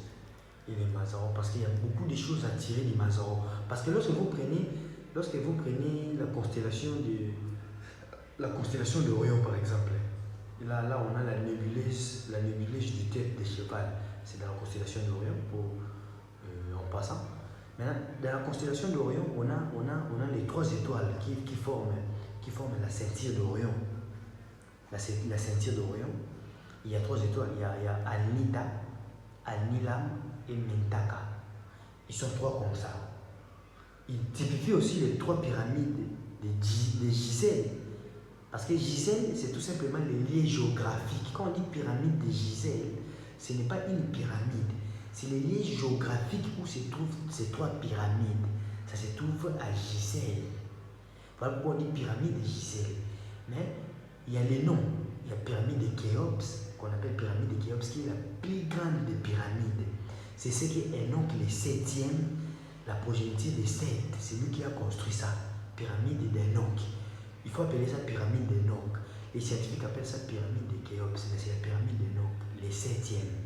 Et puis il y a aussi la pyramide de Képhren, qui est aussi la pyramide d'Enoch. Toujours, vous voyez.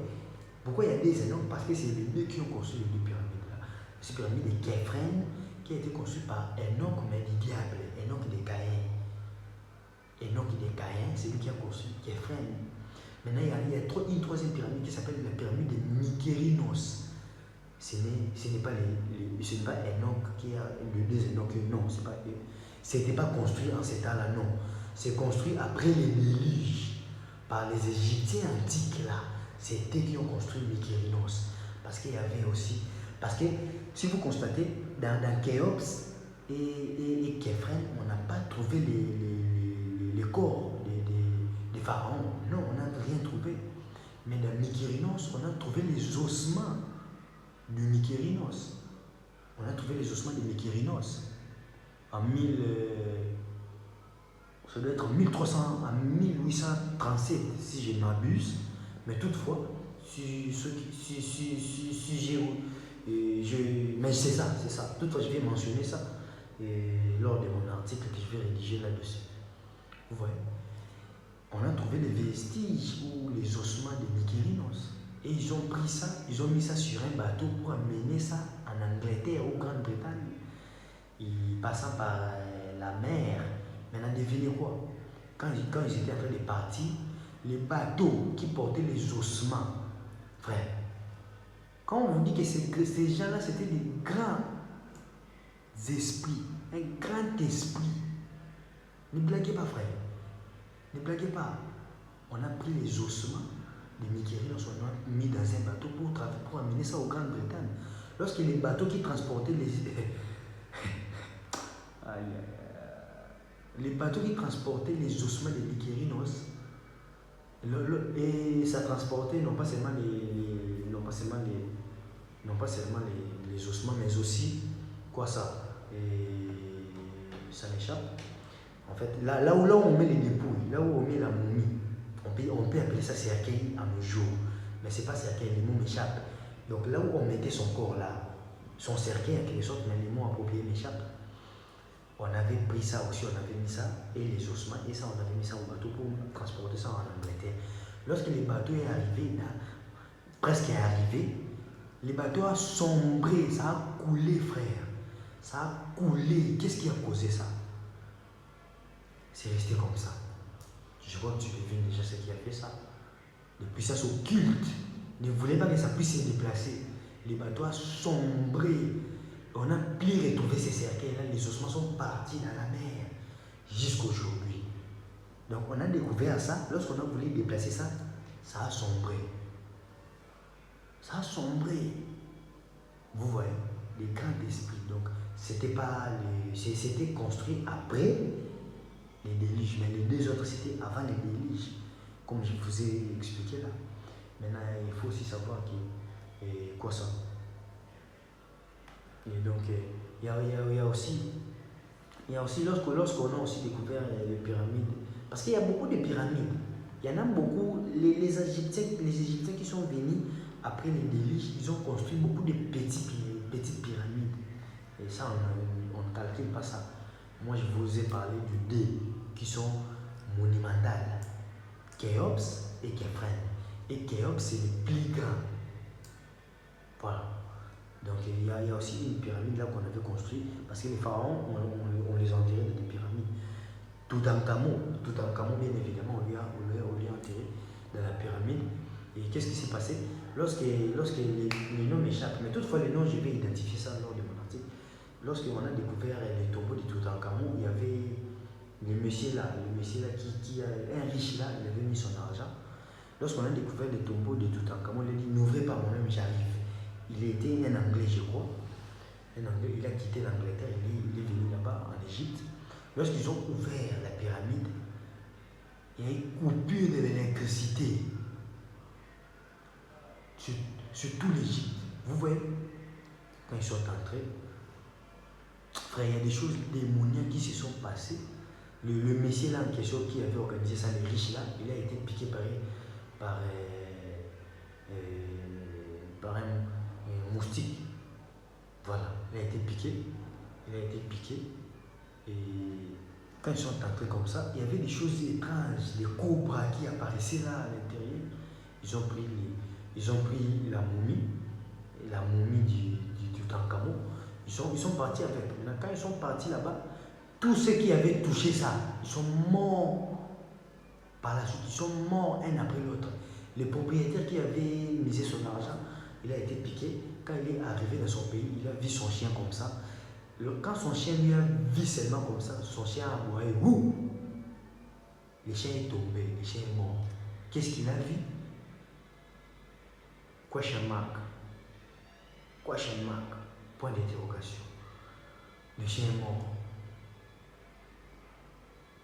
Par après, le messie en question aussi était mort. Vous voyez la puissance des ossements sur les ossements. Je ne dis pas qu'il allait faire le culte des ossements, non. La Bible interdit ça. Mais toutefois, Joseph avait dit, lorsque vous allez sortir de l'Égypte, ne laissez pas mes ossements ici. Partez avec mes ossements. Partez avec. Lorsqu'on a enterré Élisée, il est déjà mort pourri, ses ossements étaient là. Un corps mort a touché le tombeau d'Élisée. Ressuscité, les ossements toujours. Les ossements. Aïe. Voilà, donc c'est ça. Et là, je vais vous parler sur la pyramide. Et puis, donc, c'est ça. Si vous voyez ce que je peux dire. Maintenant, je vais extrapoler pour ajouter un petit truc là. Et puis, je vais finir pour aujourd'hui. Et donc, voilà. Les pyramides, c'est comme ça. La deuxième Bible dédiée. La première, c'est au ciel, les Mazarot. Deuxième, c'est la pyramide. Troisième, c'est la Bible écrite. Et voilà. Donc c'est ça. C'est comme ça que ça marche. Il ne faut pas rejeter ces choses. Vous voyez que même les Mazarous parlent même de William Branham. Ça parle de lui. Je vais vous les démontrer comment les Mazarous, ça parle de William Branham. Ça parle de William Branham. Ça parle de lui. Il faut aimer la parole. Donc voilà. Sinon, la deuxième, dans la pyramide, c'est comme ça que ça s'est passé. La pyramide, c'était en quelque sorte, parce que la pyramide des Khéops est placée d'une manière stratégique. C'est placé d'une manière stratégique, parce que la pyramide est en quelque sorte, comment je vais dire, c'est au centre du monde. C'est au centre, la pyramide est au centre du monde. Donc ça occupe un lieu stratégique, c'est au centre du monde. Et bien sûr que la 12e méridien, c'était passé par là. C'était passé par là. Bien sûr qu'aujourd'hui, le méridien de Greenwich, aujourd'hui c'est passé par cette ville-là, Greenwich, au Grande-Bretagne là-bas. Aller visiter. C'est à partir de là qu'on a trouvé l'ère du GMT. GMT. Et qui est en anglais. Et ça m'échappe encore. Ça doit être Great Min's Time, des choses comme ça. Great Min's Time. Et des choses comme ça. En quelque sorte,